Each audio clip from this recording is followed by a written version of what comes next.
Man, this is my first podcast. Y'all ain't gonna believe who I got. I really don't know how I pulled this off, but we got Kamikaze Cash in the fucking building. What's up, man? Hey, can you hear me? Can you see me? Yeah, it's good to have you.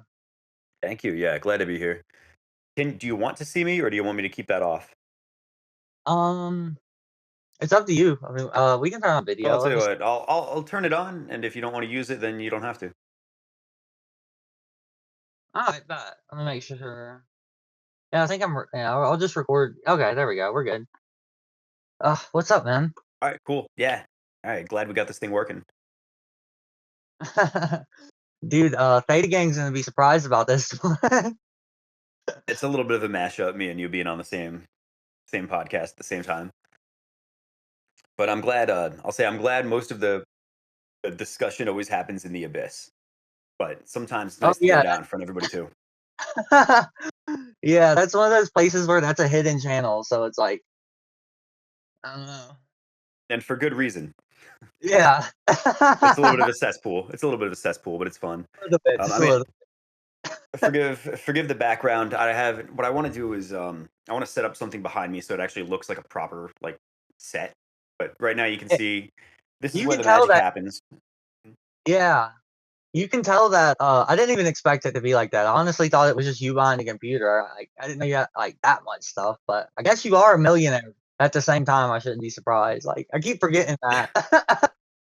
No, no. I mean this is where the magic happens right here. So I got the green screen with the lights and the I have a teleprompter that's right there, holds the camera and all that. So at one point I didn't have any of this. It really was just me standing in front of a blank wall. The first I actually went through and watched like all your early videos. And like even the like stock ones that made like I'll be honest, like I'm sure like smart people got them, but like when you're talking about the Eh. stock deals and stuff, it's like I'm watching the video but I'm sitting there like, yeah, I'm sure he's right, but I don't know what any of this means. I mean some of those earliest videos were me like thinking I was really smart. And I think I've, privated those videos now, but there were some of them where I watch them now and I had such a misconception about how stock options work. I'd be talking about how you can just sell covered calls over and over and over again every week and keep making money. But I had just started doing it at that point. By the time you get some experience, you realize you're not really as smart as you thought you were. So I look back and I cringe on some of those videos, but that's how I know I'm making progress. If I look at old stuff and say I could have done so much better, that's how I know that I've improved in some way. Oh yeah. Oh yeah. Even your first like video that wasn't just you talking about like the first one on Wall Street Bets, it's like you had a good sense of humor back then. Like even a couple of those old ones are making me laugh. Yeah, I haven't. My sense of humor has not changed probably, or maybe only a tiny little bit. The things that's changed the Yeah. most about the Dank Trade series is the amount of production that goes into it. And sometimes I wonder, what if I did just have those 90-second stories again instead of going at like 15 minutes digging into somebody's background with like high effort? What if I did just have the old school flash on the screen type thing? Yeah, I don't know if I can't tell you. I'm not sure. Like, I mean, I would watch it personally, but I'm not a whole fan base. Hey, I might try it and just call it like just title it old school or something like that. Yeah, you could totally do that. I mean, it seems like, yeah, the production quality definitely has gotten pretty crazy. You have animation and all kinds of stuff now in your videos. It's like, I think I've kind of fallen into a trap that a lot of people get stuck in. You want to one up yourself every time. You don't want to make something that's worse than it was last time. So you keep trying ways to make it more and more interesting, but you end up making it more and more complex without it necessarily being better. So part of me does want to try going back to the old style. Just keep it simple, keep it short, easily digestible, and a lot less expensive and time consuming for me if I don't have to do all that crazy amount of work. yeah, you might be putting too much money into it. I mean, I have the same thing where I come from the music industry. It's like I said the same thing. It's like I'll go back and listen to my old song. I'm like, ugh, I should delete this. But Yeah, but that's how you know you've gotten better. If you listen to the old stuff and you say, this wasn't as good as it should have been.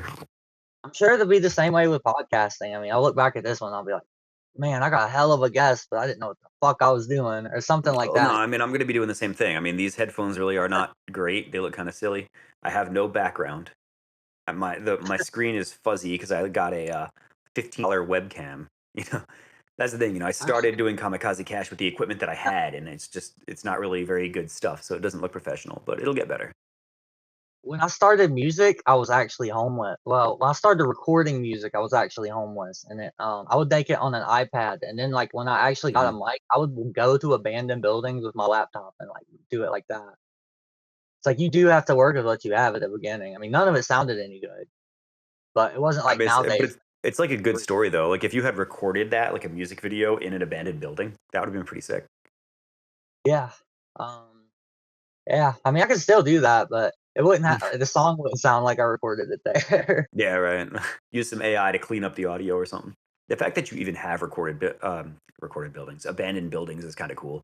Where I live around DC, there's no abandoned buildings. They're all going to get bought up, torn down, or fixed up. Something like there is no abandoned building where I live. Oh god, man. We live on the opposite sides of the state, so it's like, I'm in the western part of Virginia, so it's like there's like this place is kind of a shithole. Like I Are hear you about like the off 81? yeah. Yeah, I know exactly. Yeah, the further south you go on 81, like the more redneck it gets. Yeah, I do. They hold a big convention where I live actually. It's like with for bluegrass. Yeah, that's a little Appalachia there. Yeah. Yeah. Oh shit, man. So what Yep. even got you started in YouTube in the first place? Trying to make Um, money after school or something? Or you're not gonna like the answer. You're gonna hate it. The answer was I was in Korea, I was still in the army, and I was working on my master's. And I'm like, all right, what kind of job am I gonna be able to get after this? And yeah, you can get a pretty good job with a master's degree in what did I have? Military intelligence. You can get a good job working at the Pentagon or something like that. But I start looking at the salaries, and they're good. You know, you can get like 115, 120,000. Uh, but then I would go on YouTube, and this was during the 2017 like first Bitcoin craze, right? And I'm watching guys out there. Some guy named he calls himself the Jedi hippie or hippie Jedi or something like that. The guy was a total fraud. Anything he said made no sense, and yet he's on YouTube just talking about nonsense. And then he's talking about how he made $1 million in like 3 months. I think it was like 2 months.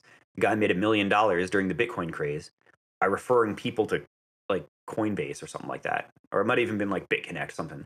And I'm looking at this guy like, if this guy can make millions of dollars talking about just nonsense, why am I even trying to do anything else? Why don't I just make YouTube videos? That way I can refer people to Coinbase. I can refer people to Robinhood.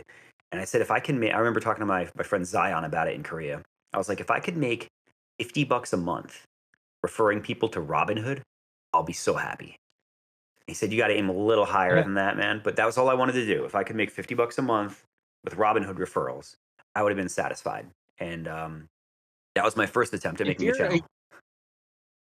if you're a YouTube influencer, finance influencer who doesn't scam all their fans, you're already at the top shelf. Like, Yeah. you know what I mean? I mean, And your your, your channel's been very authentic. I mean, just me personally, I've made a lot of money through just watching you. yeah, So it's yeah. like, not like bullshit crypto advice. No, I mean, I tried to keep myself as on like the straight and narrow as possible because I want this to be a long term thing. I don't want to rug everybody and try to run off into the sunset with some cash. Like it's not worth it. And I mean, I remember during the it was during 2018. Remember the BitConnect thing? So I ended up signing up underneath some YouTuber, God knows what. But he's like, hey, he was telling everybody on his little Facebook group or whatever, you got to get out there. You have to get people in your downline. You have to make them buy BitConnect.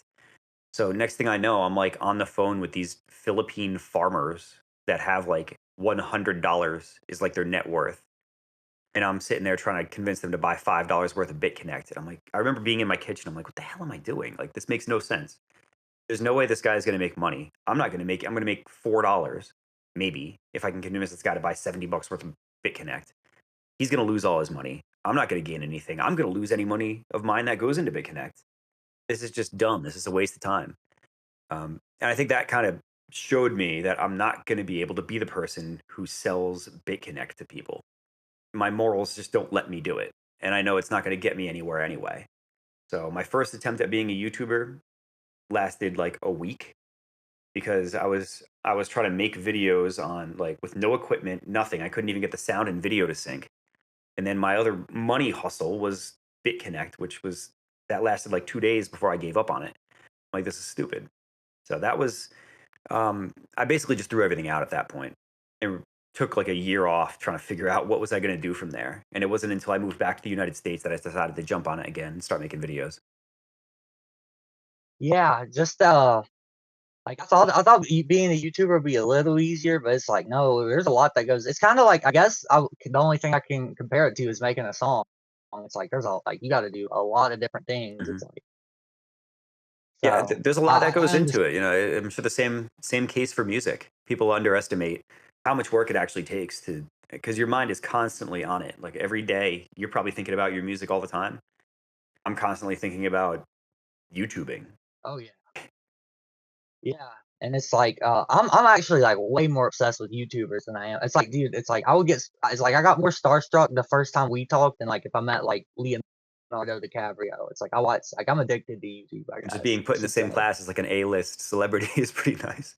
I don't know why yeah, you'd feel that like, way, but okay, I appreciate it.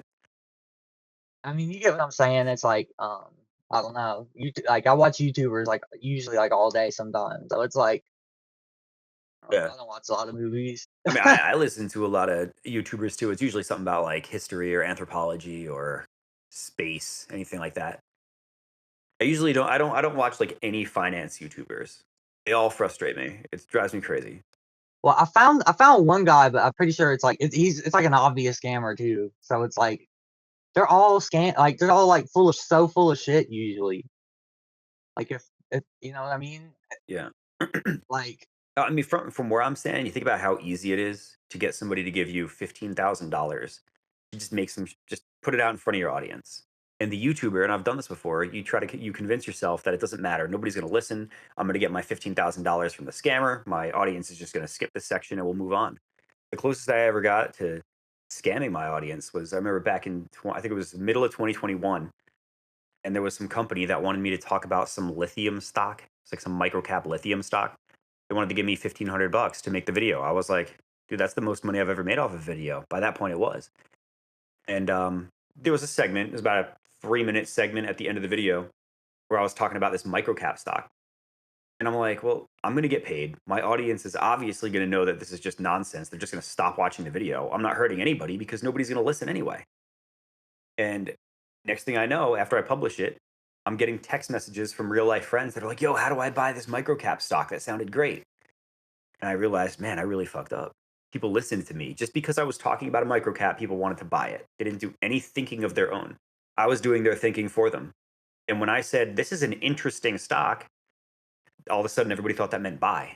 They didn't realize that I was saying don't buy. And I don't think anybody really lost any money there because very few people actually bought it. I was telling people not to on Discord, but I'm sure somebody there lost cash. And that was my fault. That's why I said never again. Like, I'm never going to go down the road of trying to convince myself that I'm not hurting anybody by going out of my way to get paid.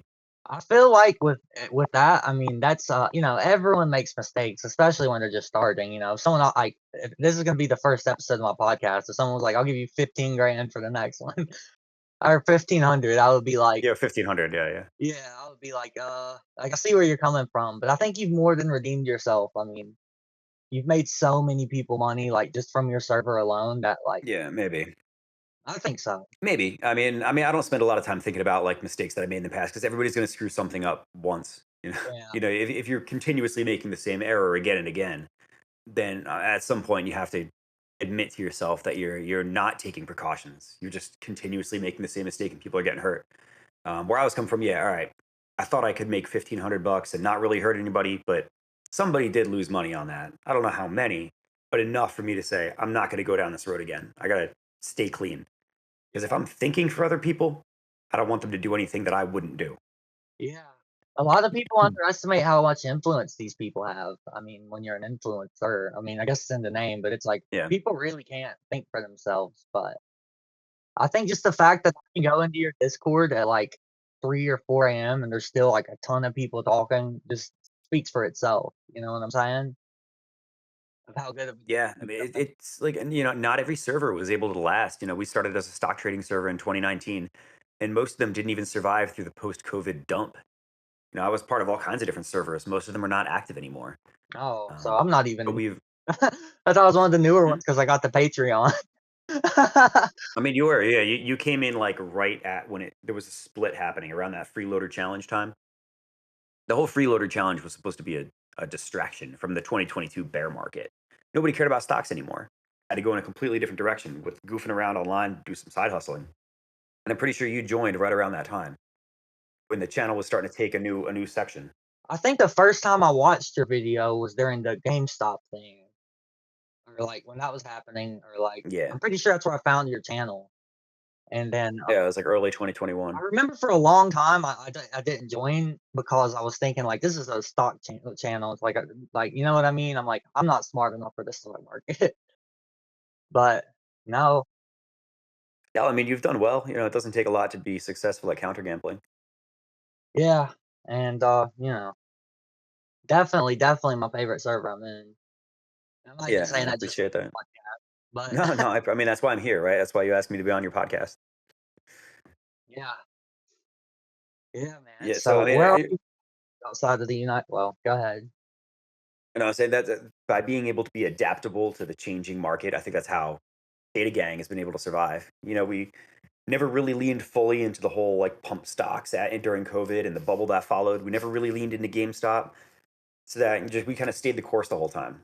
And then once the bear market did kick in and people were getting less and less active, jumping on the freeloader challenge is kind of what gave it a second breath. Now I think we're kind of going in the other direction. People are getting back into trading a little bit more, but you can balance it. I think being able to stay adaptable is what's going to keep this server not only alive but also thriving. Oh yeah, oh yeah. Um, it's where most influencers, it's like they're trying to drain everyone in there. It's like it's more of a group of people actually sharing ways to make money, and you know, Yeah, I mean, I've been cautious about monetizing too heavily because you know once we start maxing out like 100 people in Patreon, that's pretty much the limit of what I can service or I feel like I can service. Most people don't ask me to do anything. But then I'll get also a list of DMs throughout the day, and if I have to respond to everybody, if they're on Patreon, I can't adequately handle everybody if I start letting tons and tons of people into Patreon. So I've been a little bit cautious about monetizing it. I think being able to keep that closer group where people actually trust each other, that's been more valuable than just trying to suck as much money out of it as I can.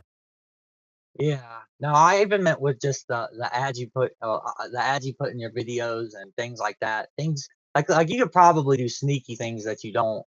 That would, you know what I mean? But like that Like, micro cap stock from a couple years ago, well, slap that in there. let me give you an example. Like like Jake Tran, the YouTuber Jake Tran. He Mhm. was respected for kind of exposing like scammers and stuff like that until he made a video about the NFT scams where he tried to sneak his own into it. And then Mhm. CopyZilla made a video about him, and it's like I think he's like 95% down in viewers. Like, you know what I mean? I mean, once CoffeeZilla makes a video about you, you're done. Like, Pretty if you're getting much. called out as a scammer by CoffeeZilla, forget it. It's over. I mean, dude, he's called out or Logan Paul like 4 times, bro. Well, all right, that's a Like good point too. Well, I think Logan Paul is the only one who's actually bigger than CoffeeZilla. CoffeeZilla, he does tend to punch up a lot, which is good. You know, he's not only just going after like the little guy, he'll take on somebody who's larger than him. Yeah, and you're right. You didn't knock Logan Paul out, but he usually can going after people who could like probably have the money to have him taken out. Like he's going after some powerful people if they own big companies, like even if they are crypto. You know what I I mean? mean, you know what? He should. Like the internet needs somebody who's going to call out the scammers. Yeah, no, I agree. I agree. Like it's yeah, because no one really is. Like I guess with the crypto market, everyone just expects it. But Well, I mean, you know, they have the saying, "No crying at the crypto casino," right? Like everybody knows that you're getting into something that could go to zero at any time. I usually expect it to. If I make any money, I'm like, oh shit. I mean, I am. I mean, I have some crypto, but the only crypto that I have Bitcoin, Ethereum, a little bit of Litecoin when I actually transact. But I have never tapped into those like ridiculous things: fart coin, Peppy coin, uh, Obama coin, like any Trump coin, anything that has like zero utility. I've never gotten into, and life is nice and easy. I see all the crypto bros out there just trenching all the time. I'm like, do you guys rest? Do you sleep? It just I looks nuts. My thing is, it's like, well, first off, you've been in a couple of my crypto calls. It's like, if someone that I think has a lot of money tells me to buy something, it's usually a good idea. But aside from that, I don't trade at all, unless I'm sending crypto to my stake.com account. Like that's the only thing I Mhm. use it for. But not just that. It's like it all is really just, yeah. I don't blame you. I don't like meme coins. It's like I wanted to release something through crypto that made sense. Um, like for example, the album I'm working on, I was thinking if I didn't rug a coin and connected the two, the fact that didn't rug would add some credibility to the album sales. But it just me thinking out loud, I guess. Yeah, I mean, there's probably something you can do. I still think if people were honest about it, there would be some utility in NFTs in some way, like to prove some ownership of something. I think there was like either Wu Tang Clan or somebody else like NFT'd a song and then only provided it to that NFT holder. But then the problem is, if somebody gives you a song like that, you could just upload it on your own. Like you can't really stop anybody who doesn't own the NFT from listening to the music. It's not realistic. That's what I was thinking was it's like the album's gonna be on Spotify and everything, and then there's gonna be a coin linked to it, and then I was actually not gonna rug it at all. I was just gonna let it do its thing. Like I wasn't gonna touch any of my holdings, so it would be like, you know. Yeah, why not? I mean, see where it But goes. You know. yeah, I mean, the coin wasn't really the thing, but I think that's a dumb idea anyway. I've actually got Grok, like the AI, to start showing me how to make like 8-bit games. Yeah, Grok is amazing. If you have Grok 3 and it can do stuff like that, the thing is awesome. Yeah, and I'm absolutely brain dead, and it was showing me how to like make like Pac-Man and stuff. I'm like, there's gonna be a way to like it's gonna get better too. Like I know I don't know. the world is going to get to the point where AI is going to be able to do like most of the heavy lifting for you. If you can come up with an idea, AI is going to be able to bring it into fruition. And I'm looking forward to that in a lot of ways, but there's so much slop. AI makes a tremendous amount of slop. And I think my entire Facebook feed, Twitter feed, everything is just like people removing barnacles from seals and stuff like that. So it's just tons and tons of AI generated footage and video. I don't know why this is produced, some engagement farming or something like that. Basement farming. I mean, it's Yeah, engagement farming, but like to do what? Like, why are you farming I this mean, engagement? Twitter does have ad revenue. Pays them. Like if you can get a crypto Twitter account or just any Twitter account really to have enough like, engagement, they'll send you a check every month now. I think that's what it is. Like, how many followers do you need on Twitter before you can start getting paid? Like, how much I reach do you think it's actually need? two I think it's 2,000, but you also have to get a certain number of, like, likes and comments and all that. Yeah, it needs actual And, engagement. I have an engagement, account that I was using for the same thing, but it's like, I'm not like the way I see it, I'm not really putting AI things out there. It's like, I feel like for you can kinda tell when a human writes something. It's like, it's not gonna have the same type of sense of humor or anything. I mean, So, it's like, if I tried to get AI to write a YouTube script for me, it's not gonna be as interesting as if I did it no, myself. it'll sound like Or AI. It'll sound like an yeah, AI wrote exactly. it. And Chat GPT especially has a very specific way of writing. You can notice it in 5 seconds because it starts with a Yeah. lecture and it ends with a lecture. But it's important to recognize that people have different health needs, and but like that's AI every single time. There's other AIs that aren't quite that recognizable. I'll use it to, like, kinda give me something to work off of if I'm gonna write something or, like, there's ways to use it, but I don't think it should be, like, doing everything. Like, I think that's just gonna make everything robotic, which on the internet these days, everything already kinda is robotic. I Well, mean, what's your take on the dead internet theory? oh, I've thought that was kinda true for a long time. I mean, have you read the whole one? Because that gets a little schizo, or are you talking about just the bots Talking about controlling everything? the basis of the theory, not necessarily the whole part about like the CIA deliberately turning the internet into some kind of like dead space. I'm talking about how more and more content online is dishonest in some way. It's either a bot, it's either bots talking to each other, or a human consuming bot created content, or you arguing with a bot, like, or somebody's trying to sell you something. You are every time you talk online, you are being deceived by somebody or having your time wasted. The engagement is it's very often dishonest, and that's mostly because of bot created content. Yeah, I remember being on the internet in like 2011, 2012. It's like it felt different. It's like you were talking to real people. You know what I'm saying? Yeah, yeah. I mean, I Like remember. you knew real people, and it's like now it's like you can't even tell half the time if it's a real person. I mean, I've probably been sucked into conversations talking to bots before. I have no doubt because they're Oh, I know. so frustrating that you just have to keep yelling at them. Yeah, I think the dead internet theory is just gonna get worse. I mean, I've had this thought that like, what if it gets to the point where AI show you things to make you like act a certain way, or I it's mean, like you're not seeing that is. things that I mean, that's yeah. the thing. I think that is happening. Even if not for the reason of AI trying to deceive you, I think there are people who do all kinds of things for all kinds of dumb reasons, and one of those things is rage baiting. I think Oh if yeah, you want engagement, make rage bait. And if making rage bait is time yeah, consuming, have a bot make rage bait for you and then blast that out onto the internet and let people come to you angry, which makes them comment, which makes them like, which makes them repost. That word spreads. So, really, all you've oh yeah. done is used a bot to piss people off. And now, for doing so, you are getting engagement, which means now you're getting paid. Now you're getting influence. I was talking to this about this with my brother just yesterday. Rage bait is becoming such a common part of what we consume online that it's, I would say, more than half of what I see when I log in to any kind of social media is people deliberately pissing each other off just to get the engagement. Well, I think that I heard something. It's like in the terms of service of a lot of these places, is it will be like we can watch your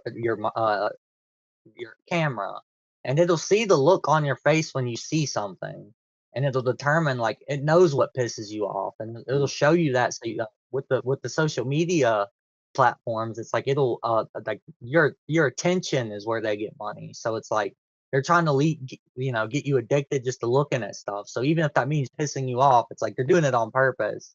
Yeah, I mean And that's then what gets people to comment on yeah, it. Like if you show me pictures of like good news about cancer research, I'm probably not going to actually read the comments. I'm not even going to. I'll read the headline and that's it. But you show me something that really frustrates me, I'm going to be just like every other person who reads the headline and then goes straight to the comment section. See, we all do it. and then half the comments aren't even real people. Like Yeah, that's the thing. Like a lot of, I think, you see a ridiculous post about like, we're using money on transgender surgery for fish in Canada or something. That makes no sense. All right, it doesn't even have to be true. You post that with some relatively convincing headline and video, make a little article. Nobody's going to read the article. They're going to read that headline, go to the comment section. It's going to be filled with bots doing the liking and the sharing and all that. You're going to have a lot of comments on it, and people argue with each other. And I think that yeah. rage bait is kind of what's driving so much of social media right now. Oh yeah. Oh yeah. I agree. Any way they can get your attention, they're gonna try. And I think it's just gonna get worse. I mean, the better AI gets, it's gonna get. I think talking to an AI at this point, like Grok, is almost like speaking to the internet. If that makes Yeah, I mean, it sense. kind of is. Like, Chat GPT isn't going to do research for you, but if I ask Grok questions, it'll start sourcing things. It'll say, well, in 2021, there's this happened. This Reddit page described this, and that might be a potential answer to the question that you're asking. Like, I feel like it's doing a lot more broad searching and it's telling you where the information comes from. Grok is, yeah, it's a pretty incredible research tool. Chat GPT too, but it's just, I can't deal with how preachy it is. I said ChatGPT is nowhere close to as good as Grok, if you ask me. No, it's not. I mean, GPT-4 might be, but I'm not paying for Grok, whereas I would have to pay for I GPT-4. think they're making Grok where it's gonna be like 70 a month or something, like altogether. Yeah, you're gonna have to like $70? Forget you're it. gonna I'm not have to doing like subscribe and it. then pay for Super Grok, which um which I was gonna try, but, my iPhone actually stepped on it, so I can't Yeah, I do. I am paying no $70 for I Chat think GPT upgrades. I think, like, in a month, it's like something will come that's better than Grok. You know what I mean? Yeah, yeah. These things are rolling out so fast that you can avoid. Like I was paying for Midjourney for a long time. Turns out you can do the same thing now just on Facebook Messenger. You can like talk to Facebook Messenger and it'll do AI image generation for you. I don't need to pay for. Is it as good as Mid Journey? It's the same. There's no real tangible difference. or at least it's good enough. I mean, GPT was I mean, Midjourney was costing me like money every month, and Messenger doesn't. I don't know. The thing with Midjourney is it's like those pictures look different. Like I feel like the pictures with Midjourney are better, but they might have they're probably putting something better out already. So it's so hard to keep up with what's good in AI because some new shit's happening every day. Yeah. Well, it depends on what you need too. Like, yeah, Chat GP. I mean, not Chat GPT. Midjourney, it did make good pictures, and you can customize it, and you can like make modification to it and stuff like that. But I run a meme group. You know, it's my Kamikaze Cache is pretty heavily into the memes. I don't really need something to look real. Yeah, If I say I need a homeless camp with a bunch of zebras in it, any AI is going to give me something, and it doesn't need to look convincing. So for me, being able to get the free version is sufficient. yeah, definitely. I can see how that would be difficult to get like pictures like that you actually want like that because yeah, I know what you're saying. Um, it, I mean, every once in a while, you do need something that's like really specific. Like if I need somebody playing basketball against like Elon Musk. It, Midjourney's not going to make that for you anymore because you just put Elon Musk in the but picture, for like a and now thumbnail, it'll. that needs to be like personal. You know what I'm saying? Or something, or like Yeah, I didn't have too much luck with thumbnails yeah, using AI for it. yeah. I Yeah, I don't think that and you can and it's like if you have an AI as your thumbnail, that's probably gonna make people think the whole video they are. Yeah, sometimes I mean I've seen it, man, where sometimes it is AI. There was a whole thing I was going through. It was early in the freeloader challenge. I wanted to see if it was really possible to make a like make an AI YouTube channel. Like, would that even work? So I pirated somebody's class basically. They wanted $2,000 for a class. I got it for like 15 bucks from like some reseller or whatever. I could swear he made his course using AI to tell people how to make AI The videos website with was AI made with AI voice too. and AI found it was so bad. The website, yeah, everything was AI. Like the whole thing. People talk about dead internet theory. That is dead internet. Yeah, When you're teaching people how to upload AI video, AI voice with AI thumbnails, no human involved. And the video actually itself was complete garbage. Like yeah. when people actually did go through with the course, they produced the video was complete shit. Like you might as well have not even made a video. You could have read Wikipedia and had a better Uh, time. my But that Go ahead. what I was saying, but that guy that made the course, I was looking him up. I called my realtor friend to see if he could find out about this person. The guy bought a house shortly after he started making these courses, and he ended up making like his house was like $450,000 or something like that. He had never owned a home before he made this course about making AI slop, and then made enough money selling that course to buy a house. And he basically rugged everyone because the videos that he produced were complete dog shit. Yeah. But that's the way the internet's going now. That's like social media in general, is that everybody is trying to monetize everybody in some way. And there's a lot of rage bait happening, all kinds of stuff. Um, It's gonna get it's kind of a frustrating internet to live in. unless AI gets like I feel like there's some things like me and my friend were talking about this. It's like when a human makes something, even if it's not maybe not good isn't the right word, but uh, like if you draw two pictures and AI makes one of them, there's a human element to one you draw. You know what I'm saying? Like you can use AI to help with things, but I think what will happen is the people who actually put work in and just use it as a tool are going to go a lot farther than somebody who uses it for everything. Yeah, I mean, if you are a programmer and you use AI to help you write code, you're going to be a lot more successful at writing code than the person who has no idea how to do it on their own and just uses the AI tools to do it. Yeah, and I've been Like I remember when yeah, do you remember when ChatGPT was brand new? yeah, And everybody wanted to be a copywriter all of a sudden. yeah, And they're like, use ChatGPT to do copywriting for you. yeah. Well, now everybody in the world has access to the same exact tools, same exact ChatGPT. Who do you think is going to be the successful copywriter? Not the guy who can just punch a prompt in. It's going to be the guy who already knows how to do copywriting and can use AI to expand his ability and make it faster and easier. Not just some schmuck emailing companies to try to do social media management for him with copywriting. No, I agree 100%. No, yeah. I just hope what if it does get to the point where it can do it realistically as a person though? Like,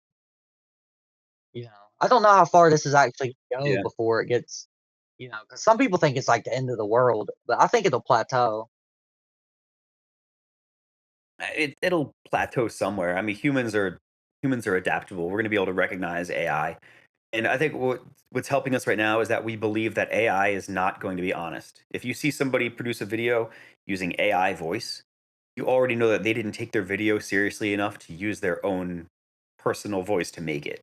And therefore, I don't take the rest of that video seriously. So I discount something if I know that AI created it. So I think that's kind of what's saving I us. have thought about like maybe using AI like to change my voice, not like change it in a YouTube video, but for like a song. Like, what if I want a female singer? And it's like I can get AI to make me sound just like that. But Yeah, I mean, and that's a little bit different. Like, 'cause the AI is not creating something; it's just changing what you've already created, which is a little bit cleaner than if you just had AI write a song and sing it for oh, you. I tried to get it to do some stuff with songwriting. We're still a little ways off there. I don't think. I mean, you've heard of Suno. Yeah. Yeah. Like, you're familiar with Suno? Yeah, I mean, it can make some decent poetry. Yeah. It might not make the best music, Well, but what I did was I was like I typed in a bunch of like different types of songs I liked, and I was like, write a verse with this many syllables in each line.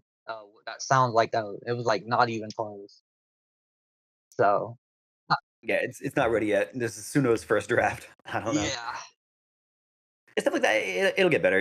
We'll see where we are in the next handful of years. What the whole internet is like, and what AI can do, and what it can't it, do by it, then, it, and how humans respond you to know, it. Grok has kind of surprised me in a few ways because I've actually accused it of being sentient. Like one time I pushed it so hard it banned me, and I literally went to I've never heard of anybody getting banned from an Twitter. AI chatbot Twitter before. support themselves were like, "What? It banned? Like we didn't give it a way to do that." So it's like these things are smart. I think. Like, I don't know. Yeah, they may learn from you while you're talking to them. Oh, mine's starting to act like me. Like, yeah, Oh, I think I it's don't know if I've programmed used it to do enough to get a personality built that. yet. Or it'll say it's like if you say it'll pick up on your slang or like how you talk and stuff like that. It's like, Mm. but yeah, it's getting pretty wild. I don't know. And what's crazy to me is it was like deep seek. The Chinese one, That was yeah. some guy's like side project that like, and it blew everyone's out of the water. And then Elon released Grok, so it's like, what do they have that they're working on now that you know what I mean? GPT-5. Yeah, I mean it's going to keep I exponentially think one day they'll all have increasing to in kind skill. of I think there will only be like one AI at some point. Something's gonna win, but it does seem like a arms race. Yeah. We might be in like kind of the remember the in the early stages of search engines, you had like Ask Jeeves and Yahoo and Lycos and Excite.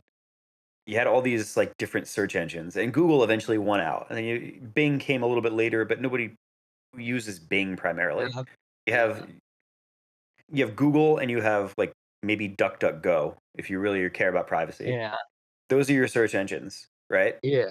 Right now, we're kind of in those early days of AI tools where there's so many of them out there. There's no Google yet. We're waiting for our Google of I AI. think they have one that like people are getting fired from there because they keep thinking it's like alive. That's something Oh, I don't know. I haven't heard of that that's yet. something someone told me. So I mean, I think Google I don't definitely know. has an AI that they're at least working.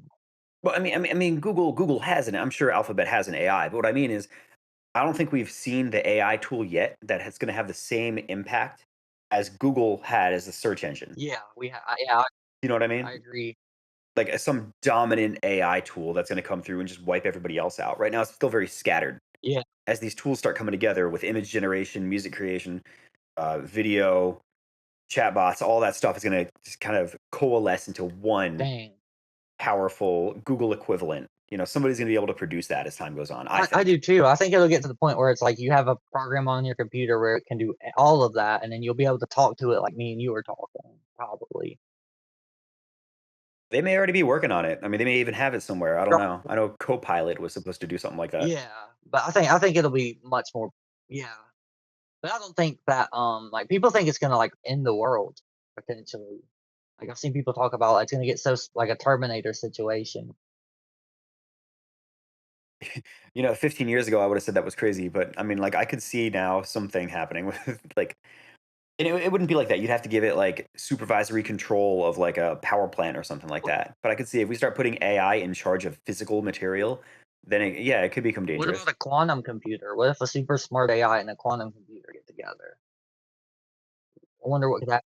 I mean, the only thing I know about quantum computers is that like instead of having ones and zeros, you can go like from 0 to 9 or something. So you can pack a lot more information into one thing. But right now, the only use of a quantum computer is figuring out like the relative position of electrons and stuff like They're that. useless, Like I don't know. but For us, like they're not going to do I anything. think that they're gonna have a lot of use cases that I can't even go into on here. But I was actually talking to Grok about what it thinks would happen, and apparently, some way the quantum computer works is like it's so much more powerful than the computers we have. It's like it goes. They kind of take information from other quote universes, is what they're thinking. Like it's kind of out there, but that's what I think. That's really what Oh, I think I know what you're talking about. It was since a calculation could not be completed during like. the length of time that we've had an observable universe, it shouldn't have been able to figure out this calculation, and yet it did. Therefore, it was taking that information from a universe where it is possible to figure out that calculation Yeah, since the birth of the universe, something like that. Yeah, I read about that. I don't know. I'm not a physicist, and it didn't quite make sense to yeah. me. Like, how could that be the answer? I think the big thing AI thinks would happen is going to get to a point where they can simulate like the whole universe very well, or something like that. Or it can also, it's really good with encryption. Like you're going to be able to hack everything if someone invents like a quantum computer to where they think it's going to get, which is kind of Well, yeah, if RSA encryption gets ruined, I mean that's protecting everything right yeah. now. That's what And all that boils down to is finding the square root of a 4,000 digit product of two prime numbers. Like that's how our encryption works now. And if a computer can figure out the product of multi-digit prime numbers very quickly, that's where you're going to start losing RSA encryption, and all of a sudden your bank passwords, data centers, everything it goes gone, like Bitcoin further than gone. that. It could crash like every airplane in the world, and I, don't- Yeah, yeah, yeah. I Anything, think anything that's password protected. I think that's what it's. I think that's what's so scary about them. But Yeah, that may even be holding back research because if you crack RSA, if I give you a 7,000 digit product of two prime numbers, there's no way a human or a normal computer could figure that oh yeah. out. Not with any reasonable time, but you give that to a quantum computer and presumably it would be able to figure it out really quickly. But what about like other countries have to be working on this? So it's like the way I see it, it's probably an arms race there. Yes, somebody has to. I think it's an arms race. Yeah, it could be. So I mean, it could be. Yeah. I mean, imagine if North Korea gets the first quantum yeah, computer. How much damage they can do with it. I think there's weapons much scarier than nuclear bombs. You know, Yeah, I mean, at some point, like knocking out an entire country's energy grid would be pretty disastrous. Even more so than a bomb. It's very far reaching. I believe they can already do that. I think there's like the three power like three power grids in the U.S. One's on one coast, one's on the other, and one's in Texas. I think Russia hacked into like both of the ones on both coasts, and they didn't change anything, but they kind of just let them know that they couldn't. I haven't heard about that, but that's pretty scary if that's the case. Yeah, I've, Like, cause I've heard that's like true, but I mean, it could be untrue. It's I also heard that we get a good amount of our power from Canada. So, dead internet, bro. Like it's hard to tell. yeah, it could be a, a bot made up that story. Yeah, yeah. I don't know. I mean, I've seen like graphics of that first. Where the U.S. power grid is it's pretty interconnected, and then like Texas kind of stands on its own for some reason. I don't really know why. I think that's just Texas being Texas. But there's good to have it's good to have redundancy within the power grid system. If one area goes down, it can be reinforced by another. But that having that interconnectedness can also create a vulnerability in things like cyber attacks. Oh yeah, I think cyber attacks are going to be. I think World War III, it's going to be proxy wars, cyber attacks and stuff like that. I don't think it's going to be like Yeah. boots on the ground fighting anymore. But Well, I don't know. I mean, what's your take about the latest news coming out of Ukraine versus Russia? my take on the uh honestly, I think Zelensky should say yes to the ceasefire. Russia could keep invading them after that, but I think even like a day of regrouping, because if you're fighting a more powerful enemy, sometimes the best thing to do is to surrender and regroup. And I think that Mm. what Zelensky's doing with the busification thing, it's like they're supposed to be democratic. It's like they're kidnapping people and putting them in the buses and beating them and then throwing them on the front line. It's like that doesn't sound. And I understand why he's doing it, but it's at the same time, it's like it's been going on for so long. It's like I kind of just want it to end. You know what I mean? Like I want to see what would happen if he took the ceasefire, and he would definitely lose some land. But I feel like there also is something to be said where Russia didn't invade them for no reason. If Ukraine joins NATO, there's a very real chance that nukes would fly.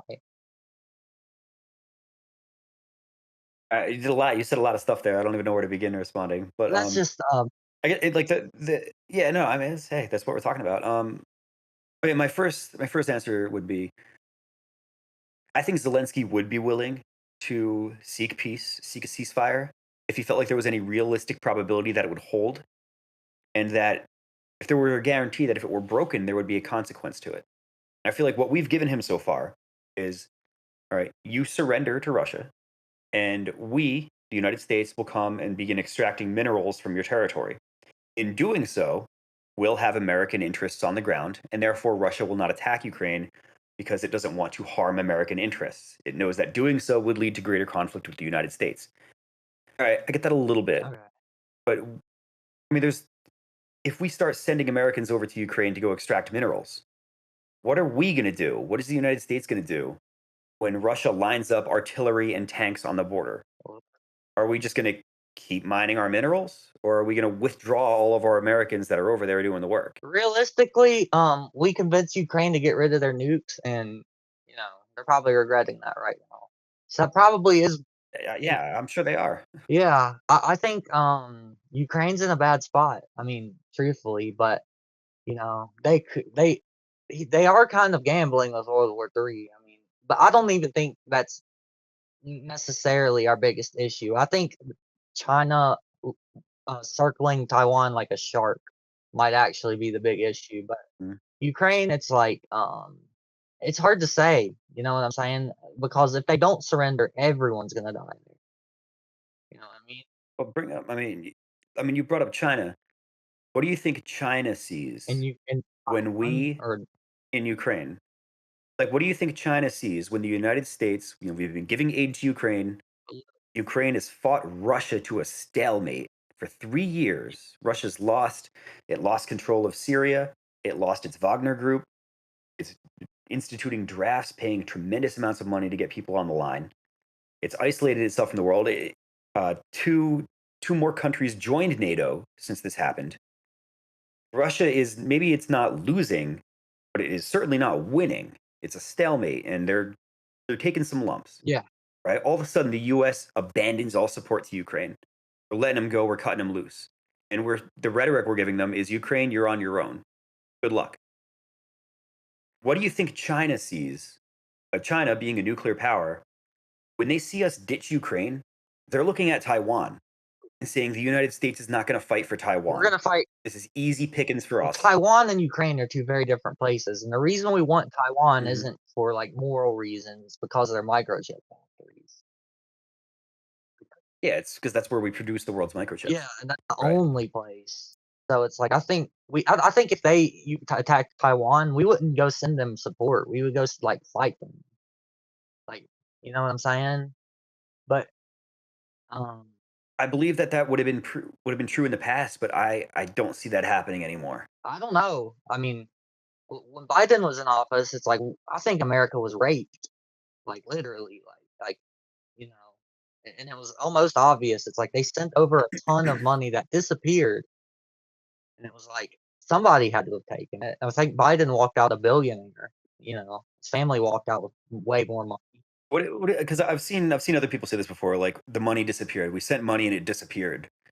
Like what money disappeared? Because when you listen to Zelensky explain it, he says when I said there was money missing, he said I don't mean that the money we received it and then I don't know what happened to it. He says the money's missing as in it was pledged but never arrived. Like it's missing from the United States, not missing once it got to Ukraine. Okay, maybe Unless that's a different thing. Unless you're talking about something else. Maybe it was our politicians who just took the money that they said they were going to send. That's a possibility too. I could have been misled. Yeah, I mean, maybe, but really what I'm getting at is I think the US makes promises that we were going to send resources that we just never sent. Yeah, That either we were like it was held up by some kind of bureaucratic process or maybe even logistical process. We physically couldn't get this equipment over to Ukraine where we said we were going to send it. I don't I know. think a big thing. But I think it's more likely than it showing up in Ukraine and disappearing. Yeah, I was under the assumption that like everyone, like Zelensky and that the Biden administration, were both profiting very heavily off of that. And I guess a lot of the money was in weapons too, but it might have been a predatory loan. I mean, I'm not, it's that's above my pay grade. I really don't know how that Yeah. works. And you're actually like No, I mean you're a I've veteran who's actually knows what they're talking about. So, I mean, sure, sure, but I mean, I haven't been a vet. I mean, I left the military in the very beginning of 2020, and I left the Pentagon in the very end of 2021. So I was in the Pentagon for a little less than 2 years. I was in the Army for about 7. So yeah, I've been separated from it for a little while, but I mean, the things that we were talking about happening at the when I worked at the Pentagon are the things that are starting to manifest now. yeah. Um, yeah. Didn't you say you were in? I mean, I can bleep this out. If the DIA intelligence, No, I'm sorry. yeah, it's like I want No, of some sort, not the CIA, but you worked in the no, I was. yeah, Yeah, it was called the NJOIC, the National Joint Operations Intelligence Center, and I was working at the NMCC, which is the National Military Command Center. So it was, yeah, it was underneath the Pentagon. It was like pretty much as deep as you can go into the Pentagon, which sounds really cool in secret. The reality is, all you needed to do was get hired by the company that does that, and you fill a slot. yeah, So it wasn't quite. It's not quite as secret squirrel as it sounds, but it was like basically as far physically inside the Pentagon as you can get. And I was working there for about 2 years, all through the very beginning of, I would say, right before COVID, like the week before COVID lockdown started. And then I worked there all the way through the very end of 2021. So I was there until like I think December 20th was like my last day. So it's basically a 19 20 21 month span that I was working there. yeah. And I've read so many CIA documents and watched so many podcasters with that I have like ex CIA people or intelligence. I feel like the people who work Mhm. it's like the people I've seen who work in intelligence are very smart, and that includes you. So they're usually right about shit. Mhm. I mean, just from what I've seen. I mean, so that's And I like mean, like yeah. I mean, the intelligence community, people that work there, they're everybody thinks that they're smart, but you have people coming up with 5 different answers to a question. You ask, and it's kind of like a running theme. You ask 5 intelligence professionals a question, you're going to get 5 different answers, and everybody thinks that they're right. The answer is usually a blend of what everybody has to say, as long as everybody's speaking from like an intelligent point of view, that they have correct information and all that. Yeah. So I don't know if there's like the best intelligence. You're usually like relatively close to the right answer. It's exceedingly rare that somebody's going to be spot on. It happens, but it's rare. Yeah. I think it's kind of the same thing. It's just it's like if I talk about Ukraine and all this, I'm talking completely out of my ass. I have no experience with any of that. So what I'm doing is like it's just an opinion from an observer perspective. It's like I have no idea what's actually going on. It's like you have at least the Well, experience of knowing how things like that work. yeah, yeah. So Well, I mean, I'll say this. It might sound a little bit ignorant, but I think if you're speaking out of your ass, then you're in good company because I think there's a lot of politicians right now that are also talking out of their ass. I think with that though, it's more intentional. It's like they're not saying like I say what I actually think. It's like they're saying what they're getting paid to say. They're putting on a dog and pony show. Yeah. Yeah.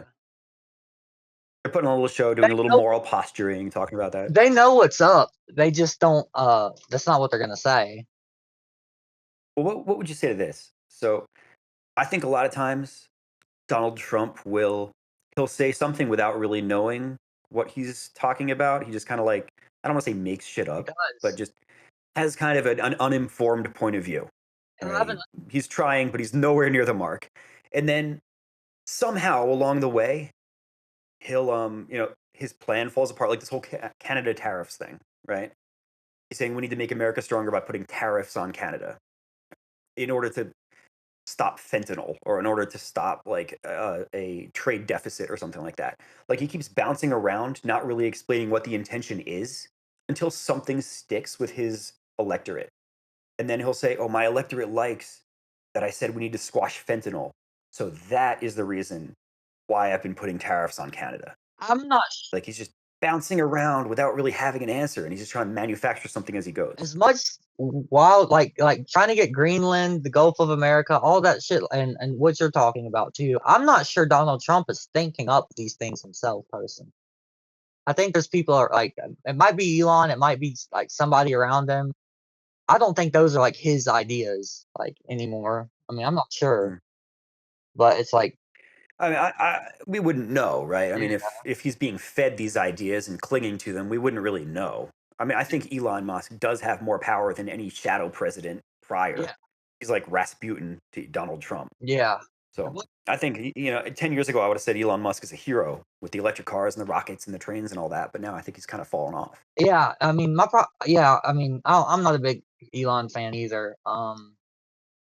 The thing with him is it's like he's not even from here. He doesn't care about the American people. Like at least with most That's a hot take. yeah, but I mean it's true. Like he didn't grow up here. He just made his companies and money here. Mm. So it's like, he's not acting in our best interests like a politician should, I think. Yeah, well, I mean that I can agree And with. that's I think he's acting in his own best interest and just deceiving everybody into thinking and they're otherwise. both billionaires. It's like I knew this. They've made $1 billion for a reason. They probably aren't the most honest, great people. You know what I mean? This is a different point of view than I thought you were going to have. I thought you were firmly entrenched in the MAGA camp. No, no, I'm well aware of both.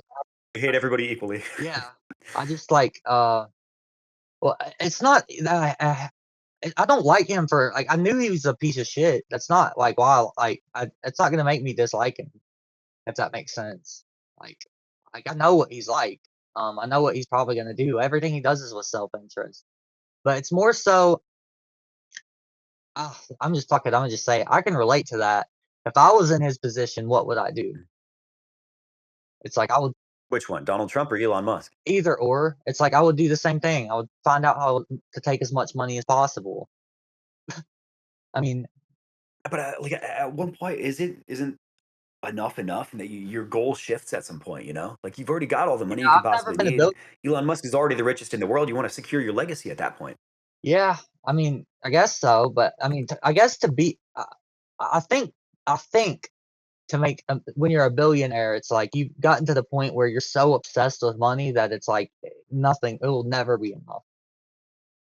Like, I mean, I can kind of see that a little bit because like the way I look at money now is very different than I did when I was like I mean, eating like out of a trash I think can. you're like So yeah, I get it. Like I'm like, millionaire, it's like, I'm sure I think like, I'm not.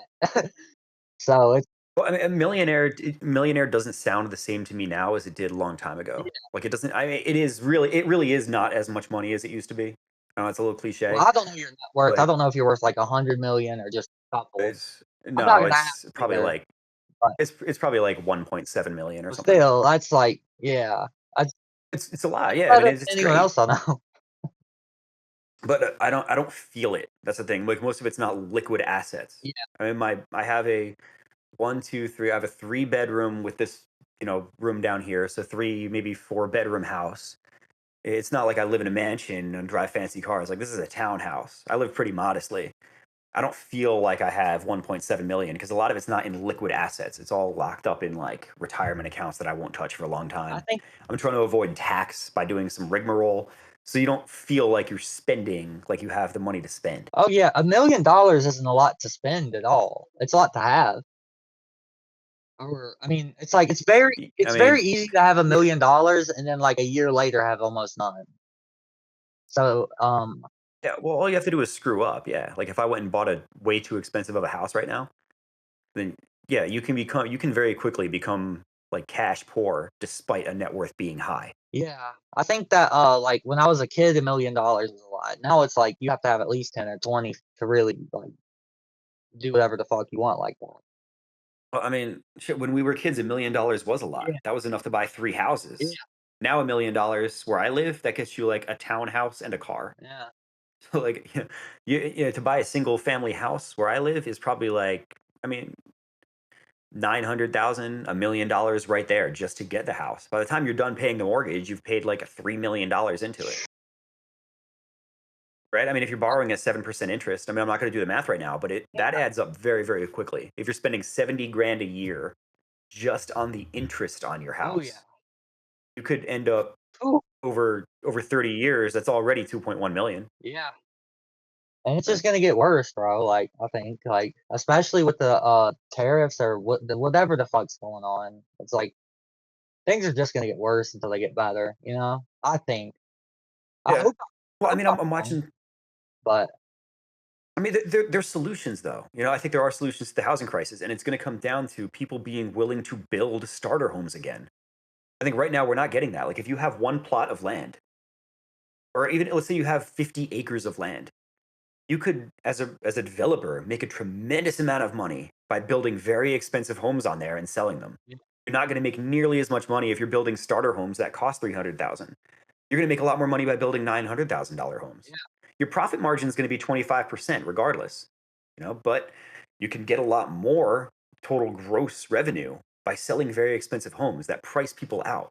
yeah, So I think there needs to be a kind of a cultural shift where we demand smaller starter homes and somebody's got to be willing to build them. And I don't see that happening. There's no incentive to build small starter homes. yeah. How do you incentivize that from builders? My dad didn't build it. My dad renovated his whole house. It took pretty much my whole childhood life. I helped him with it. It's a whole thing, but it's like he took a Mhm.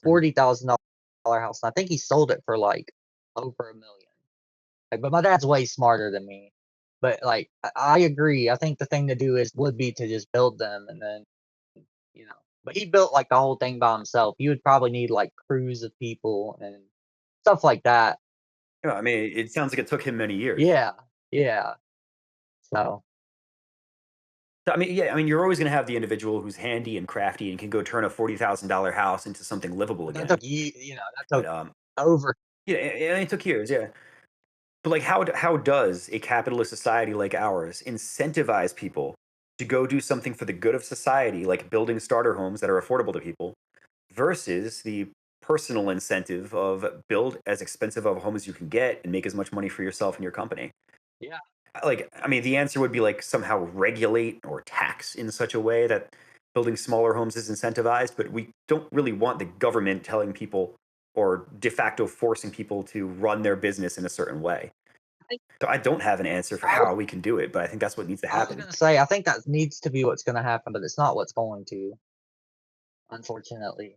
Like I think it's just gonna get to the point where it's like no one's really gonna unless you're like really successful, you're not gonna be able to buy your own house. Everyone's gonna be rent, you know. Or I don't know. You know what I mean? Well, I mean, you bring up a good point though, because I mean, you said that people are going to be forced into renting, but I think a lot of times they're going to be renting from a company that can afford to go and issue bonds at 6% or 5%, whereas an individual would have to take out a mortgage at 7%. You've got large companies like BlackRock that can go and sell their debt, take on that debt at a lower interest rate, go buy the houses, competing with the private homeowner that's bidding on the house. Oh yeah. The big company goes and buys it all and then rents it out to the people that would have been homeowners otherwise. That seems to be the way that things are going. And even now, I'm talking to a company called Arc 7 that they supposedly help people invest in real estate by letting you buy shares within their company. It's kind of like an REIT sort of mix. That's a company that's going into neighborhoods and buying homes that people could otherwise own themselves. So it seems like everything that we do kind of makes the situation about housing worse. Yeah. That crisis is expanding, and there's nothing that's coming into the market to compete with large corporate buyers and houses being too expensive to start with. Yeah. No, I agree. I agree. It's getting to the point where it's like you have to like how the fuck are you supposed to compete with BlackRock when you're buying a house? Like when you're bidding on it, Yeah, you and know? Um and I mean it happens like that. That physically does happen because I know people in New Jersey that were looking to buy a house and they got outbid by, I don't know if it was BlackRock, but it was a company or like some kind of corporate investor that came in and bought the house right from under them because they can afford And if they ever needed more money to come up with more money, they could just sell some of their debt, Yeah. and they would wind up, being able to buy whatever property they want to. So the individual homeowner gets boxed out in favor of these corporate entities. Yeah, I think it's really getting to a point where it's like uh if you don't make it, like when I say make it, I mean like, if you don't find a way to make a few $1 million before you're like 30, it's like you're gonna be stuck in a apartment or like something like that for you might be stuck there forever, unfortunately. And that goes for I mean, that's when I bought my first house. I was 31. yeah, and it's Yeah. well, it's like, that even goes for me. It's like I'm renting a place. Like, I don't know Yeah. if I'll ever be able to realistically, I don't know if I'll ever be able. I mean, I hope so. I'm gonna try my damnedest, but it might be. Yeah, I mean, you think how crazy that is too. It's like the idea of an individual of a nation, a whole generation not being able to afford a home because the houses are too big and they're owned by too many corporations. That's should be a very fixable problem. Yeah. But I don't even feel like it's really we're going into fixing it. Well, the corporations also, it's like, who goes to DC and gives them a ton of money? You know what I mean? It's like Oh, you're talking about they're not gonna like lobbyists that are enabling they're not this. gonna like get regulated out like because they bribed everyone. No, I think the only way to get to that point where there are good politicians, to the extent that there can be good politicians, it would take like kind of a grassroots effort of taking people that do not aspire for money. And I think there are people out there that would actually be able to protect, I'll say protect and serve, that's a law enforcement thing, but be able to serve the people well. They're not the type of person that's actually going to go out there running for office. Yeah, It takes a power hungry person to go and try to become a politician. yeah. That's why they're the ones that get elected, and they're not the ones that are looking out for the right people. They're looking out for themselves. It's a big gang, I think. Yeah, I mean, it's when people talk about weeding out corruption, I think that's the type of thing that we need to focus on instead of thinking about things like we're wasting money on water resources in Brazil. Like, I don't care if we wasted $3 million creating water sources in Brazil. I care if somebody got $3 million by lobbyists to go and push a certain bill or veto a certain bill, something like that. I think that's the corruption we need to be attacking, not U.S. aid. I think that with those, I think that I don't think that's even what I think with the money.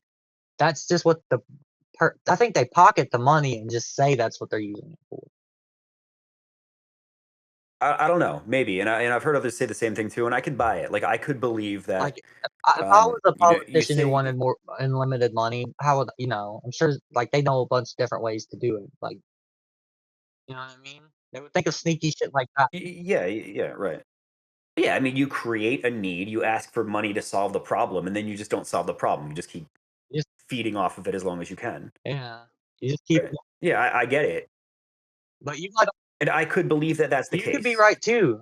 I mean, you probably are, There's multiple things that can be right at the same time. Yeah, And trust me, if I found out that there was indeed a significant pocketing of public money that's supposed to be being used for humanitarian service, I would love to see somebody go to jail for that. yeah, Now, I mean, to get a little bit radical here, I see Doge all the time saying, "Hey, we've just found this fraud. We found this fraud, this fraud." They haven't arrested a single person yet. yeah. And I think that's That's because, yeah, that is true. and I think that's because there's no crime. You might yeah. I mean, yeah. I, th- I think I think they're kind of just running up their tally without really finding anything Now what worth I don't know calling fraud. what's their end goal. But I mean, they're gonna Ooh, Doges? yeah, I mean, they're gonna at a certain point, they're gonna be just as corrupt, or if they're not already. I think if you drop the moral posturing about balancing budgets and all that, Yeah, I think the goal is to reduce the amount of revenue that the government needs to collect in tax and it needs to produce by selling bonds. And when people talk about federal debt, they're talking about how many bonds the government has sold. yeah, That's how it produces debt, right? So I think the goal is to reduce the United States' need for revenue.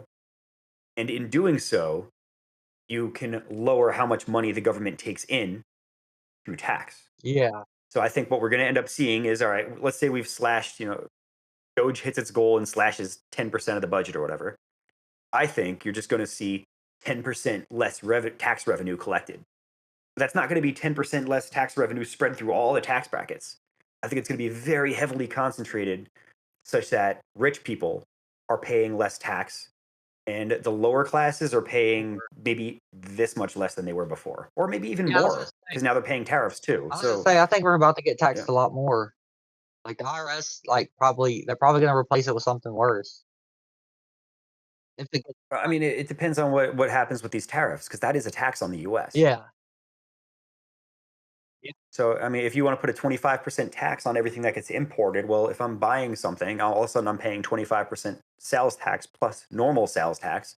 It's 31% more than the sticker price. Yeah.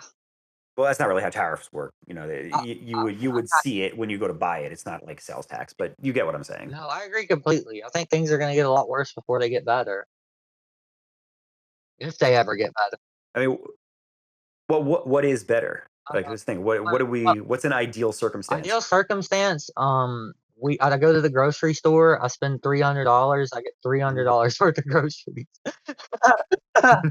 instead of like a box of cereal and like a case of water, and that's it. I mean, we Yeah, don't reducing prices. I mean, that makes sense, reducing right? prices.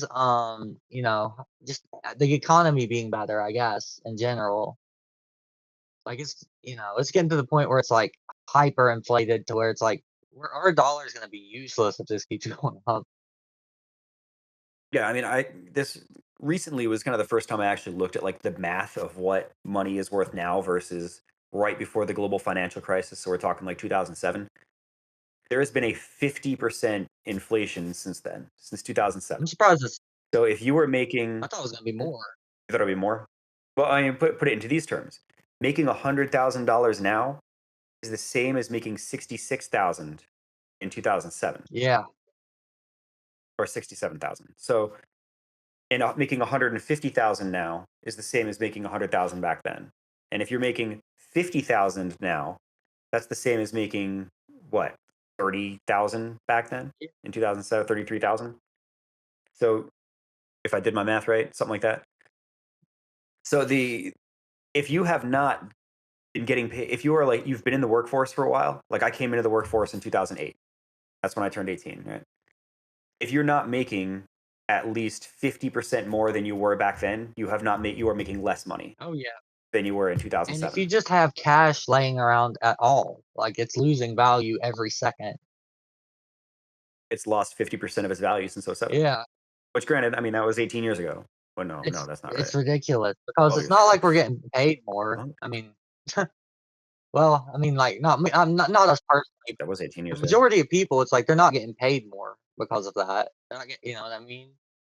It's like I don't know Yeah. Yeah. Well, like wages. I mean, I think in some industries, wages have kept up with inflation, yeah, but in others, they have not. Like if you're working in a like have construction wages kept up with inflation? I don't know. yeah, I think if you're working in like a highly technical skill or like a doctor, yeah, I think your wage probably has kept up with inflation, or at least very close to it. hopefully, Um, but it, but if you're in an industry that's not blowing up, yeah, I don't know. I think there's probably a lot of areas where you simply lost money over many years as inflation has outpaced your wage increases. yeah.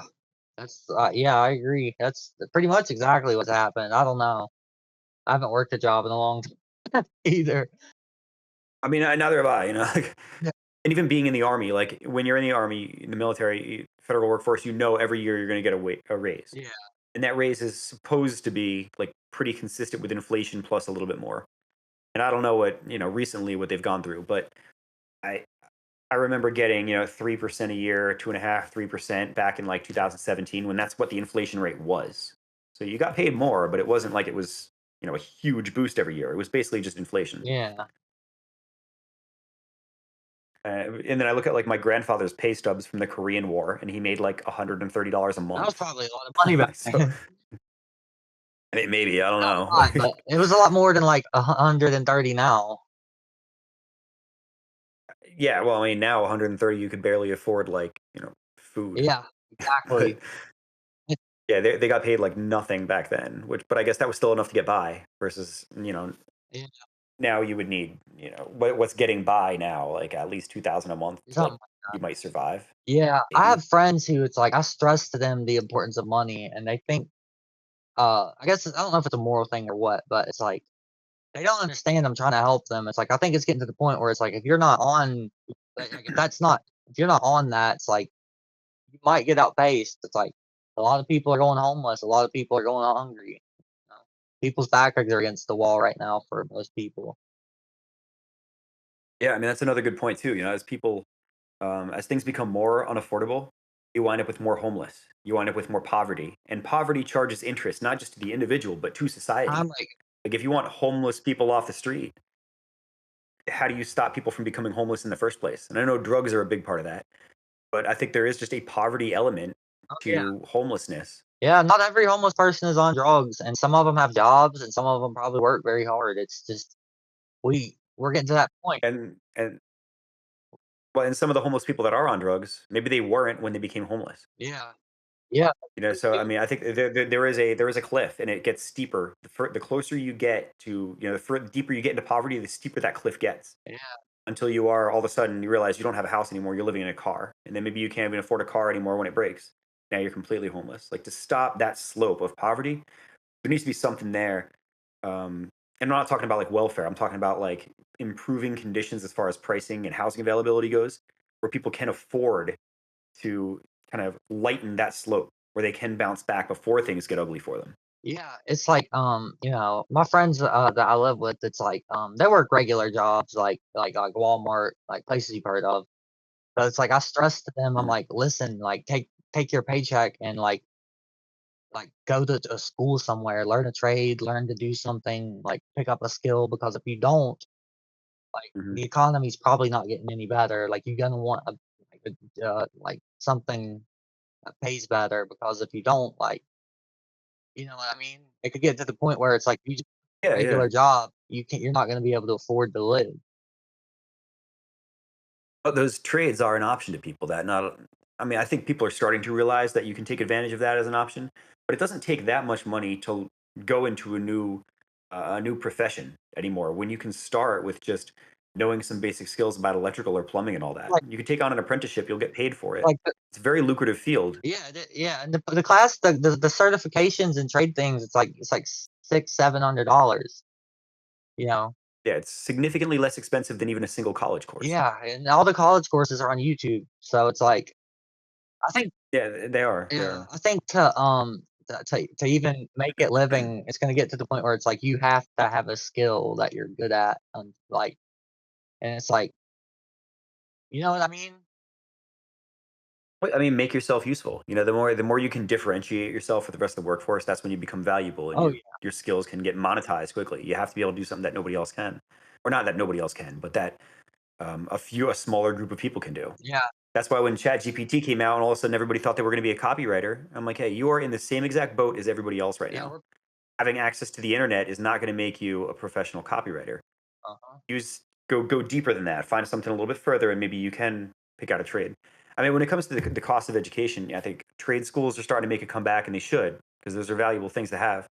I think we got to really look at higher education from a different lens now. Now that you said it yourself, every college course is now available online. You can get the same education without actually going to college. Yeah, So why is it that we have these very bloated curricula in a 4-year college where you probably could condense that down to like uh, a year and a half. well, I think the original idea was they overload you with work and it's like the degree basically just shows that like you can work 12 hours every day or like you know what I'm saying? Yeah, you could do you're good at time. Yeah, you're good at time management. You're good at self sufficiency. You can do your own research. All those things. And that matters. Don't get me Not wrong. not Is that worth going to school for 4 years and over then it? being like 300,000 in debt.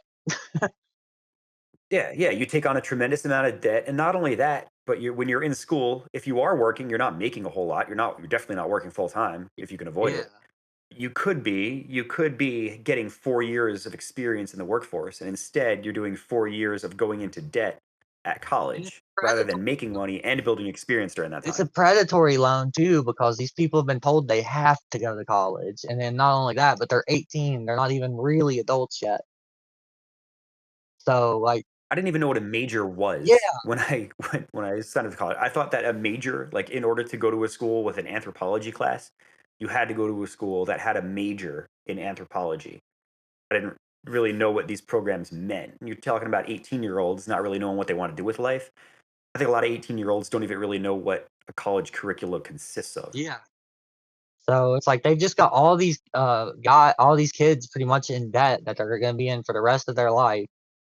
It's like this is like it's like it's a money thing. It's a you know, it's like everything's corrupt. I mean, You said in a lot of ways it is. Like, I've never heard of a college doing things to make college cheaper. yeah, I've only heard of colleges doing things that make their school more expensive. yeah. Like you're talking about, we're going to rebuild the football stadium. We're going to expand the size of these buildings and beautify the campus. I love all that, That doesn't but cost that's not what everybody nothing. wants. Right? That's not what everybody needs. Yeah, I love the fact that I went to James Madison. really? It's not, probably not even that far from I you. took a field Yeah. trip there one time for band class. Oh, I watched one of their football games. I see. There you Yeah, go. I've been Yeah. See, it's a nice campus, right? I yeah, don't know how much it of it was you a nice saw. place, yeah. It was a fun time. Yeah, it was great. Yeah. It was great. I basically picked that college out of a hat. Damn. And I'm glad I went there. I got lucky that I picked a place like that, but that's not the type of experience that everybody needs. And I think at the regulation level, I think we need to take a look at how are we accrediting colleges? What does it really take to accredit a four-year institution? And I think it's actually the Department of Education that determines what accrediting agencies can decide about what a college curriculum needs. And I think instead of dismantling the Department of Education, we should have taken a look at the accreditation rules and made it such that there could be these leaner colleges Yeah, that come in, they get rid of their philosophy courses, they get rid of the swimming and all that other stuff that you don't need. If people want to go to college faster and leaner, let them do that. And I exactly. think that could be a solution to reducing the cost of education. I agree. I mean, I think it's like I, I watch college like if I want to learn something like that, like it's like I'll watch a college lecture and then just write everything by hand. It's like I'm not gonna pay for it because it's like, but it's Yeah. like it's like when I was trying to learn well, not trying, but it's like I was learning stuff about programming. It's like that's how I did it. It's like I wasn't gonna sign up. Yeah, you could. Yeah, My, no, I'm sure you could absolutely learn programming by just online for almost nothing. yeah, Probably don't even need to pay for a single course. yeah. It's like I'm a big person that's self-taught education can be just as good as like someone else teaching you. But having a college, having a Mhm. structure is also good too. But it's just Yeah, I mean, the whole thing. don't get me wrong. I mean, it helps. I still keep in touch with some of my professors occasionally here and there.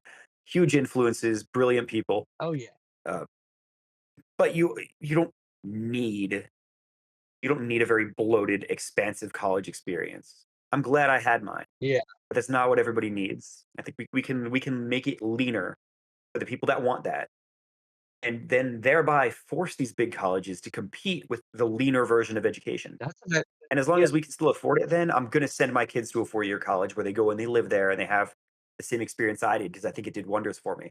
But the people that can't afford that, they need to be given an option that if they do want to get non-trade education, they can do it without having to spend an arm and a leg. Yeah, I definitely agree there. And I mean, I guess there's community college, but Yeah, I mean, there is community college, but you're not going to get, not that I know of, I don't think there's many community colleges out there where you can get a bachelor's degree. yeah, you start there and then you have to. I think. I Yeah, mean, honestly, you're talking to yeah. somebody who never even made it past 10th grade. So my opinion on school is, But yeah, and yet you seem to know things. Like I wouldn't have known what your education level was. yeah. Um, I don't do well in an environment where it's like someone else has to teach it to me. And there was a few things I was really good at, like algebra, where it's like I can look at a problem and I would get every answer right and fail it because I can't show my work. It's like so I have like kind of a personal thing against schools where it's like you know what I'm saying? At least that was my experience. Yeah, Was yeah. it's like No, I get that. I mean, yeah, I remember kind of the same deal. Like I would, as a smaller kid, I experienced that a lot more, where I had a very creative mind, but I couldn't really articulate my what was happening in my head. Sounded great there, but it didn't translate well to what I was putting on paper. So there was a very big disconnect where I knew what the teacher wanted from me, and I think sometimes I even could predict what she was going to do next. Yet when it actually came out and it was time to write, I wasn't able to put my thoughts together very well. yeah, And I think that kind of made me it didn't exactly set me up for a successful early academic career. It took me a while, probably until high school, before I was able to kind of close that gap. between what was happening here and what was happening here. I think sorta it's the opposite happened. Like I had really good grades until I got to like the algebra class, and then it was like you're not gonna believe this. I was really good at math to the point where it's like I would be like I couldn't show my work because the way I would do it in my head it was way different than how they would teach it, and it's like um, they had to put me in a room by myself because they thought I was cheating. But it's like when you get every answer right and still fail the class, you just give up on the whole thing. I just don't, you know what I mean? Oh yeah, I'd get frustrated too. But you know, nobody tells you as a kid that, and when I say kid, I'm talking even up until like early in high school. Yeah. Nobody tells you that it really doesn't matter if you do well in school or Yeah, not, they make you think it's like life or as long as you learn. You remember the permanent records? yeah, they don't yeah. There's no Remember? I don't know. There's no permanent record. Like I honestly thought in New Jersey you have to take the GEPA test, and then there's like the STB, CTBS. Like there's all these standardized tests that you have to take, and we were led to believe that if you do poorly on those tests, it's going to affect you for the rest of your life. That was not even close to being true. yeah, Like it's not not even true a at all. little It was just a grade for the school, not for the individual. yeah. It's I feel like school lied so much to people, it's like I don't know, man. I mean, the most important thing that you learn at school is how to learn Yeah, throughout your adult life. yeah, If you can get good at research, good at reflecting, good at challenging your own thoughts, that's going to be a lot more valuable to you than being able to do rote memorization of The Great Gatsby. yeah, I agree. And, I did learn a lot of the stuff at school, it's just I feel like I teach myself better than anybody else. It's like, we're playing the same But you know yourself better. yeah, it's like, we're playing the same game, it's like, I can read a textbook, I don't need someone to explain it to me, you know what I mean? Yeah. Well, I mean, some professors, that's all they would do is read the textbook. I mean, we've all known somebody who teaches like that. It doesn't really help. I've, Usually they're old, tenured, and all that. a lot of times with, engineering songs, like, it's like I had whole, like, textbooks that, like, I would, like, write them with my hand, like, manually, every word, just so I remember. And it's like Mm. or I would read it like 2 or 3 times too. It's like that's kinda how I teach myself how to do stuff, is it's like I'll learn all that, and then I'll, like, watch like, with programming was I would watch someone else do it and do exactly what they did. And the thought process is one day it would click, but, Get it? well, I have Grok now. All you had to do was bide your time, and the answer came to you one way or another. Yeah. Yeah, it's crazy what you can do on Grok. I made an 8-bit game that I was like, "Damn, all I had to do was hit copy and paste." But You know what you ought to do? You ever see those ads where it's like you have little soldiers on the screen, and you can either go this way for like times two, or this way for a bigger gun or something like yeah, that, and you got to shoot the zombies that are coming at you. All those games end up being fake. Like if you ever actually download them, that content is not in the yeah, game. But if somebody made a game like that, that looks fun. That looks really fun to like if you have to quickly do the math, like, all right, do I want to multiply my troop number by the square root of 19, or do I want to um, you know, add 7 for what I have right now? Like which one would be better for me? Like that could be some good learning or a good gamified learning experience for arithmetic in your head and stuff like that. But nobody actually made a game that can do that. It's just they're getting ads. there. Make a game like that on Grok. Have you seen no, on Grok, they've I think now they've made, like, 3D multiplayer games at this point. Like, they don't look the best, but it's like, they're just starting to figure out they can do this. And Oh, I don't know. I haven't even tried any of oh, that. dude, like, it's like people like me who, like, actually don't know what anything that they're talking about can do it. It's like Grok will go, like, step by step with you and, like, copy and paste exactly, and then it'll just work. Like, I have no idea. It's like Yeah, maybe we should do that. I mean, you've seen the games I'm talking about, right? yeah, I know exactly what you're talking about. Yeah, and then the player, like the person who's demonstrating the game, is like absolute garbage at it. I think those are AI. I think those are made I mean, it could just be somebody making the ad where they're just yeah, like, deliberately screwing it up, or like somebody who's like completely dyslexic and doesn't know their numbers. All right, I can see that kind of happening maybe. But for like a person of sound mind, those games look stupid easy. What if you made one that was like functioned well, and then you made it difficult? I think that could actually be a successful game. yeah, no, I agree. I'll have to tell you about the one I made, or, I guess, I doubt anyone's listening anymore. Why don't you? Well, why don't you play it when you Like, show the Well, game it's not in this part of the video. because it's I haven't got the multiplayer to work yet. You have to like buy a bunch of stuff off Google to get that part. It's weird, like but it's all it is. It's like a cowboy shooter where it's like if you can click the draw button faster than whoever you're playing against, like you win. Mm. And it just has Oh, okay. I mean, it that has sounds cool enough. 8-bit Yeah. graphics. Like it's not like very technical or anything. It's just it like times like when you click the button in milliseconds, and then whoever just does it the fastest wins. But that was just me playing around And a couple days. It wasn't like but you know what though? I bet you if you let people bet on it, then they would love that game. yeah, yeah, that was kind of the plan. I'm not sure how to implement that with gambling laws, like or Just no, I don't even mean like real money. I mean just like, or not even cryptocurrency. I'm talking about just like points. And then points. and then I thought, yeah, we could do it like the sweepstakes thing where you can trade them for real money, or like I was thinking you could do like something like a shop where you sell things people actually would want, and then you can trade the points Yeah, maybe. just to get around. The thing is, if there's any actual money involved, it's just gonna get botted. Like somebody's gonna make an Android bot that just clicks it in the first like point That zero is zero zero one okay. That milliseconds. is true. That is true. I didn't. Yeah, it'll get botted to shit. But if you made like an 8-bit game where like you get points when you win, and then you can cash in those points to like build your base digitally and like just a trophy rack or That's something a like good that. idea. It can be very simple. And it would give you like, you ever play Sonic when you had the Chow? What's on it? You remember that game was on GameCube? It was on I GameCube, think and you so. could like train your Chow and all that. It added a lot of replay value, Yeah. and I could see it being the same way. Like if you make you win points in your game and you cash them in for like a certain, not skill tree, but like base development tree or something like that. Yeah. You'd add so much replay value to that thing. I can see people getting into I it. think you're right. I was just making it just to like see what Grok could do mostly. But yeah, they're saying that Grok might could get on the par with like AAA games at some point.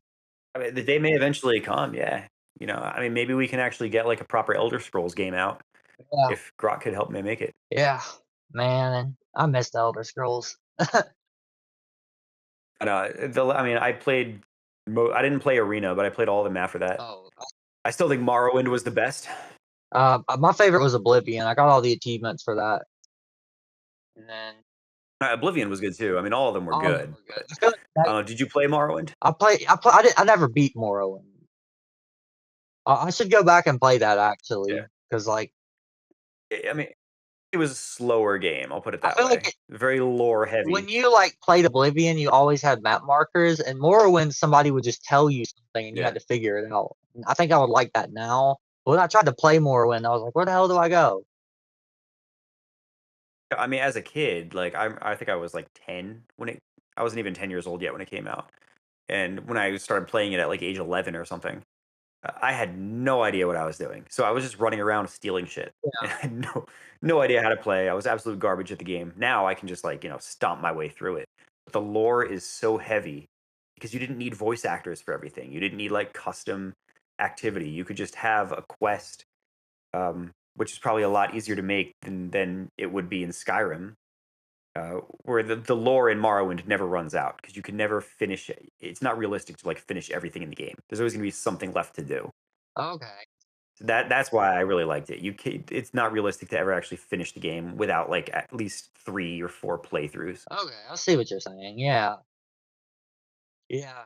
I don't know. Games have gotten that whole industry is kind of in not the greatest spot. I guess it's like Bethesda's like I remember when they were Yeah, Supreme. Now it's like no one will buy it if it says Bethesda.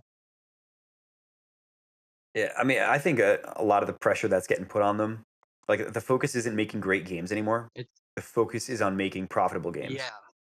and that means microtransactions out the ass, getting a product onto the market before it's actually ready to be put out there, a bunch of paid DLC, all that stuff. It waters down the whole That's experience. the reason we get like 1 or 2 good games every year. Like Baldur's Gate 3 wasn't like that, but there was like 100 other games that were, last year. That's the Yeah, only game I can a think lot of of them that are was like like that. really big. But And now I'm hearing about like loot boxes and stuff like that too. Like you basically have gambling inside of a video game. yeah, Everything is microtransaction to no end. yeah, it's It's to please the shareholders. yeah. telling you. Yeah, definitely. Yeah, definitely. It's like, I think Cyberpunk's a good example. It's like that was an amazing game that if it was finished, but it's like they got pushed to release that so early that like it was terrible, and it's like they knew it was terrible. So it's like, you know, I think there definitely has to Yeah, be. I mean, I didn't play it, but Okay, I've I seen haven't it. played. Yeah, I just remember everyone making fun of it, but like, It probably needed a lot of, like, debugging and stuff like that that they just never got to. yeah, it's like they'll release it half finished just because they have to. And it's like with a good product, there's love put into it. You know what I mean? Just with anything, and it's like Yeah, once you get to a yeah. point where it's like that, it's like they're just they're money cows or farms or whatever you want to call them. Well, I mean, who made Cyberpunk I 77? Is think it, it's like, EA CD Project Games or Red. something? I don't know what that is. CD Project I Red? think, and when they did the overhaul, I think it's a really good game. But it's like that took them like that took them CD like 4 Project extra years to be able to turn it into that. Like is a Polish company. I think I could be lying to you.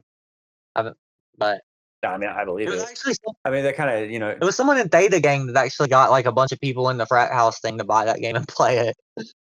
Oh, Yeah, then it that's was awesome. really good, and we were like we talked. That's all we talked about in there for like a good few weeks. Like, but the point that I was gonna make, and this might not, I may be way off base here, but I think a lot more of these game studios have either gone public or been bought out by something that's already public, like Electronic Arts. Yeah, I feel like that's or Take-Two or something like that. A lot of them, they've been purchased by each other, so they kinda conglomerate. And now, there's less, small organizations competing with each other to make the best game, and you have a whole bunch of people that are trying to please shareholders. I look at Electronic Arts, it went up from in 2016 it was $64. Now it's more than double that, and it had a dip in 2018 during that bear market, but by and large, the stock's done pretty well. And I think that's this constant drive to produce more and more profit has taken away from the drive to produce the better and better game. yeah, and I think they would honestly make more money if they put out a better game. Like, 'cause Maybe. I I mean, mean, if I play who a the hell game and there's knows? a loot box, or if I like sign up for a game and there's a loot box, it's like I won't even buy it. Or like, you know what I mean? I mean, yeah, yeah. I mean, I haven't really played computer games or video games since Skyrim. I think that was like the last game that I really got into, and that was 2011. Yeah, So it was probably like by 2013, I wasn't really. It it's such was 12 years they're ago. such a waste of time, honestly. I don't. When I bought the game Yeah, I mean they PC, are. They and are. when I first got the gaming PC, I spent like 2 months doing nothing but that. But now I'm getting back to the point where it's like I don't think I've played anything in about 3 4 weeks. Like sometimes I'll hop on with a Yeah, friend and play like for a minute, but yeah, it's yeah. like you ruin your life, honestly. Like you can, I mean, you actually you reminded me of something like when you said the gaming PC. I didn't play video games in many years, but I was playing Civilization on my PC for a while. Time that I should have spent when I was trying to get Kamikaze Cash off the ground, back in like 2019. yeah, Probably should have been making videos. Instead, I'd make a video on Tuesday, and then I would spend, Wednesday just taking a civilization, through from the Stone Age all the way up through like future, yeah. just to wipe everybody off the map and do it again and again and again. It was so addicting. But the amount of time that I wasted doing that was like way over the And top. and if And I know my whole childhood was spent doing shit like that too. and if you think about it, it's like no other media is really like that. Like you can't ruin your life watching too many movies, or you never hear about it. You know what I mean? But you wouldn't. I mean, people would be playing video games instead now. But like, do people waste their lives reading books? I mean, that sounds super retro. Yeah, I'm sure that hasn't been a problem in decades, yeah. It's like half a century. procrastinations are very real. I know what you mean. I mean, I catch myself doing that all the time. Like, sometimes I should be putting together a script for a video or like setting something up to get ready for the next video. But instead, I'd find myself like, let me go explore this new not crypto. Let me go explore this new casino or something like Mm, that. Yeah, everybody says it's not worth it and it's a waste of time. Let me go see. Like I know what I'm doing is I'm just delaying my work. yeah, You know, yeah. it happens all the time. Everyone does it, Procrastination gets man. you. But yeah, it seems like you're at that point where you've pretty much already been successful. I mean,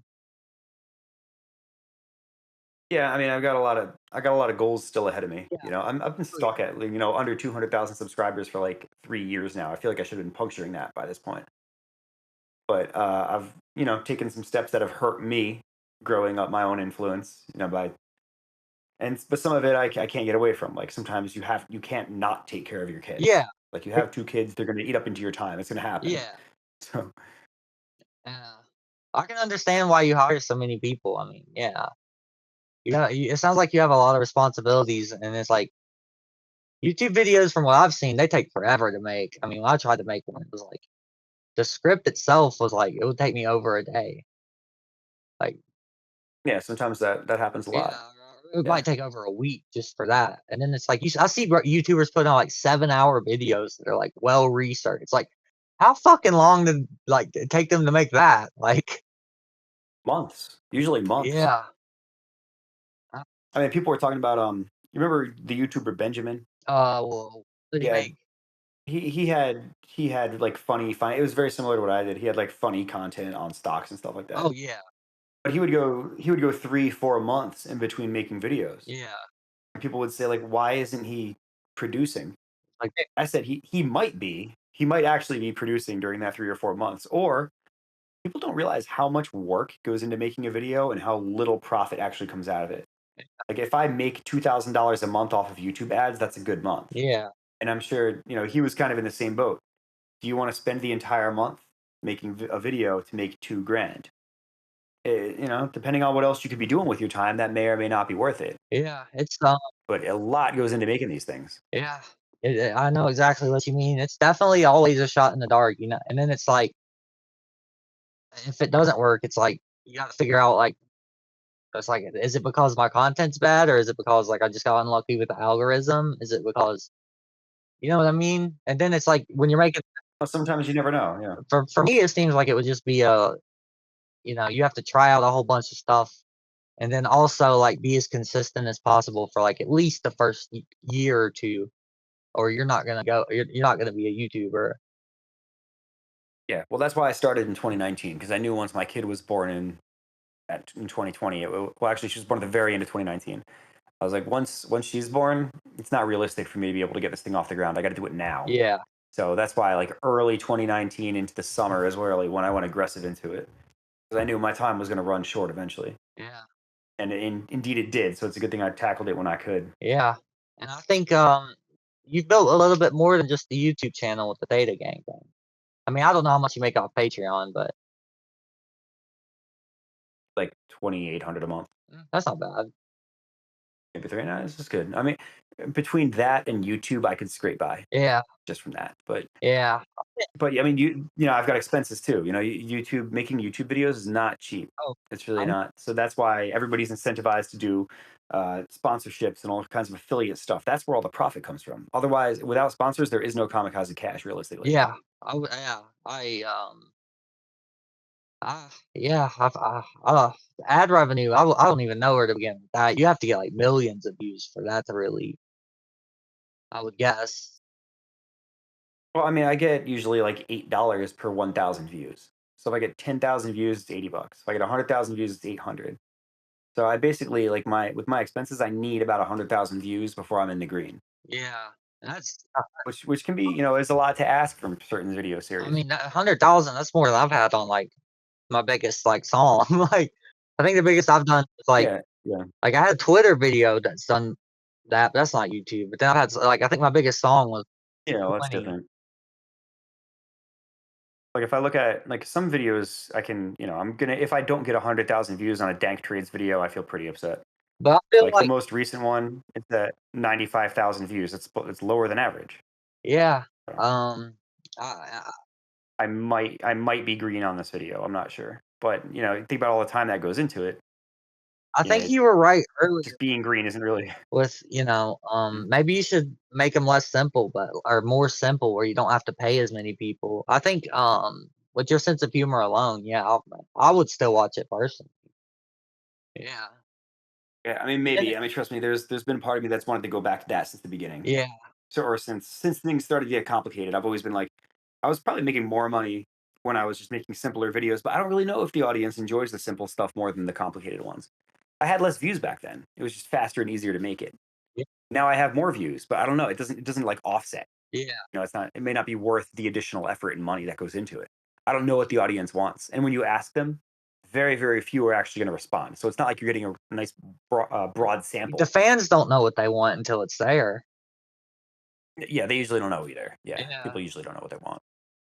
And the ones that do respond to questions like that, they're going to watch anything that you produce anyway. That's why they're responding to your questions, because they like what you do. Yeah. So you're not really hitting a wide audience when you ask for feedback from the audience. You're only going to get a small subset of people that are going to watch everything anyway. I'm not in a position to give advice. I would ask a bigger creator what they think if I was you, or somebody who does have experience. Like, you know what I mean? That's a good idea, and probably one that I would not have thought of. Yeah, that's what I do. It's like if I have trouble with anything with music, it's like I go to somebody who's way better than me and ask them what they think. I probably would have thought of that like 6 months after trying to do everything myself. Yeah. Like after experimenting, I'd have been like, why didn't I just ask somebody? Yeah, I would 6 months ago. experiment too. I mean, people like you as a person. I think you could, you know what I mean? I don't know if Yeah. I think you've inspired me. I think I'm going to give it a shot. See if I can like water it down. Not water it down a little bit, but kind of take a step back toward the more classic type production. I would just. And see if it produces results that are I better. think with YouTube, okay, with music for me, it's just what sounds good. I think with YouTube, it's what's going to entertain people. If that makes sense. Yeah. So it's like, No, you're right. Yeah, no, it does. Yeah. yeah. So it's like with the stock market stuff, it's like if there's a way to make it more entertaining in any way, I don't know, but I think. Yeah, well, the stock market stuff. I do want to go back to the 3K challenge. I think people like that. It was easy for me to make. It was enjoyable for me. What was the 3K? I think I'm going to try to go back to that. What- That was I had a $3,000 Robinhood portfolio, and I would trade in it. Yeah. Would it be like? You may not have seen that. Yeah. I mean, I've seen the video. It's where I don't understand like a lot of the stock market at all. It's like a lot of what's said goes over my head. That's true too. I'd be talking to a very different audience than the counter gambling audience. Yeah. I mean, originally I just liked watching people get wrecked on this, like, and then I was just like, but it's like with the stock market, it's like I'm not smart enough for that. Honestly, you don't need to do anything fancy. The only thing you got to do is just buy shares of S&P 500 ETFs. Yeah. Well, I mean, to watch Just VOO, videos talk SFY, about it SPY. and stuff like that, it's like I'm probably never going to be able to do that. It has its own language, like pretty much. Yeah, but I mean, you don't need to sell strangles. Like you don't need to do that shit. That's like that's niche. The only people doing it are doing it for fun mostly. I mean, you make money doing it, but it's not like a requirement. All you got to do is just buy S&P 500 ETFs and have good financial habits at home. That's it. Yeah. You're all set. And I'd be lying if I said I had the best financial habits all the time. But I mean, luckily for me, I've always been good about it. It comes naturally that I just like have a hard time spending money if I know I don't have to. I'm usually like I have more money than most of my friends, but I mean it's like we're not exactly like super rich, you know what I mean? So it's like I mean, I remember a selfie there you had looking at your screen. There was a big number on it. Luck. That was when we were selling JPEGs for thousands of dollars every day. Some fucking how that whole market. I still don't know. Where was I at, man? I missed that. Man, I was working at the Pentagon, is where I was. Missed all that. That was a crazy scene where it's like you would have 16-year-olds making more than that, like. And then it's like when everything crashed, it's not like I kept all that money. It's like I had it for like a minute. I think I was like a millionaire for like maybe 10 minutes, and then it's like something changed. Yeah, and then I'm not worth nowhere near even like that much. Yeah. I mean, easy come, easy go, right? So if your money is rolled up into selling NFTs, then things collapse when they do. Yeah, you're gonna get caught in it. Yeah. Like to me, when it comes to cryptocurrency, I can't. The only thing I can really keep my money in is Bitcoin. Anything else, Bitcoin and Ethereum. Everything else, I'm like, it spooks me out because I know all these things are very fragile. Solana, I feel like especially, I don't think there's value there. Ethereum. I think there might be value, but I just don't trust it. I'm the same way. Like, I always feel like Well, I think if Bitcoin dropped to something horrendously low, like 6K, Then I'm buying it. people would be everybody would be buying it. So I don't think it'll ever get down to those types of prices again. If it went down to 30K, you'd have people just like shelling I out. think, So I think we're going to see floors a lot higher than we did in the past. yeah. I mean, maybe. I remember the crash in 2022. I was on my way back from NFT New York, and like everything was crashing, and I'd already sold, but um, like people Mhm. were getting wiped, and I think Bitcoin went to like 14K, and I think it peaked at like 70 then. So I mean, it's a possibility. Yeah, yeah. But if that happens again, I'm gonna be very happy because I'm just doing like I think it's on like a big cycle, like over years and years, it'll crash, go back up, crash, go back up. I don't know. It Yeah, of seems like course. it's definitely Absolutely. manufactured, but with the government getting involved this time, it's hard to tell what's gonna happen for real. And this is what crypto bros have been dreaming of for the last, 10 years. Was institutional money coming in. Now it's finally starting to happen. Now governments are starting to buy it. It's Yeah. not I think decentralized it's got room. anymore. It's not. No. This is not what Satoshi wanted. Yeah, Satoshi Nakamoto would be very disappointed by the state of I don't believe cryptocurrency. in Satoshi Nakamoto. I think it was a group of people that made it. I mean, I could see it being a group of people. I don't know whether it was one person or not. There was somebody who said that it is 100% certain Hal Finney. Not Hal Finney. I'm sorry. Adam Back. I don't really know who that is. I think he's British, some computer guy. There was somebody who believed he had an open and shut case. The only way it wasn't Adam Back is if somebody framed Adam Back. And I haven't actually watched that video, but I want to. I'll have to dig Because into that. if the person is alive, then they're the richest person in the world by far. Yeah, what did happen to that money? Because that's why I think it's a group of people or a government that because it's like there's somebody at any time could just crash Bitcoin and like they're probably dead. Yeah. I think like probably at this point. Honestly, I hope I don't want to say I hope Satoshi Nakamoto is dead, but if he is alive and he ever sells his crypto, if he ever sells his Bitcoin, it's going to change what Bitcoin is. Yeah, I think like the fact that Satoshi Nakamoto is inaccessible, he cannot sell his Bitcoin is lost. we hope. I think as far as we know, but I think if there were ever a transaction that came out of that wallet, other than him saying I'm alive, here's, some dust out of my wallet to show that I'm alive. Anything other than that, like if, you see a offloading of 1,000 Bitcoin, it's immediately going to crash the whole market because it's going to completely change what Bitcoin is. It makes it go from this kind of nebulous kind of it's not decentralized anymore, but it's kind of the founder is unknown. This is a thing that was produced by the people. That's what it is right now. That we But think. if Nakamoto comes back and as far as we know, but if Nakamoto comes back and starts selling Bitcoin, it's gonna the whole thing comes crashing down. I Oh yeah. think. Oh yeah. And that's the spookiest part. So if he is alive, I don't think he's ever gonna sell it because he knows that. No, I don't think crypto itself would die. It would crash, and Bitcoin would be no more. But like the thing it set out to do, which is like large transactions and keeping up, like having the transactions be public. I think could be a need for that, but Yeah, blockchain should it still would exist. it would not be the same at all. I think the next big crash is going to be Tether or like there's going to be like how FTX and Luna both Yeah. scam. I think Yep. it could be Coinbase. It could be something big like that's going to go down. I think. I could see it happening to Tether. I Uh, mean, there's been rumors since the beginning that they don't actually have the assets to back up what they're minting. Well, it's not just that. It's that they have like a multi printer. They can print as much Tether as they want, the owners. And the owners have already made like a ton of Yeah. scam coins. So I don't see Yeah. that being Yeah. very, what's the word? I don't see that being, Kosher. yeah, I don't see it like working out like long term. Something's going to happen with that.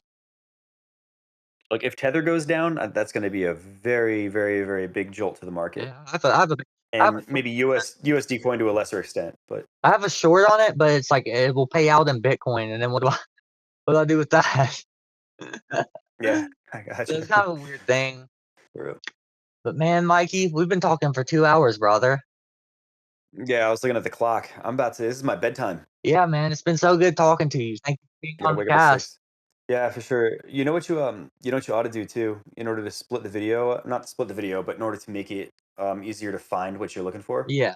I know there's some like AI tools out there where you can just take the transcript out of this video, and then it'll separate the video into chapters for you. Yeah. Okay. Find that, and it'll cut this up and make it a lot easier for people to bounce through. They can like it'll say like two people are talking about like the impact of AI on trade or something like that. Okay. People can find what they're looking for a lot easier. Okay. Yeah. Okay. Yeah. I'll definitely. There's gonna be work put into this. I mean, it's not just gonna be me like uploading the Yeah. thing. Yeah, yeah, totally. Yeah, give that a shot. It And might be a week before it's I mean, out. I'm It gonna might be a month, but yeah. dude, that's fine. That's fine. Take your time. I mean, I want to set up for more professional stuff anyway before I really hit the ground running. Yeah. No. But like I said, So I'll be taking my time too. thank you so much for doing this, Mike. You've been an amazing guest. So I hope you have a good night, brother. Yeah, it's good to just yeah, glad we could just shoot the shit for a little while. Yeah, for real, man. All right, have a good night, All man. right, you too, man. All right. Yep. See you later.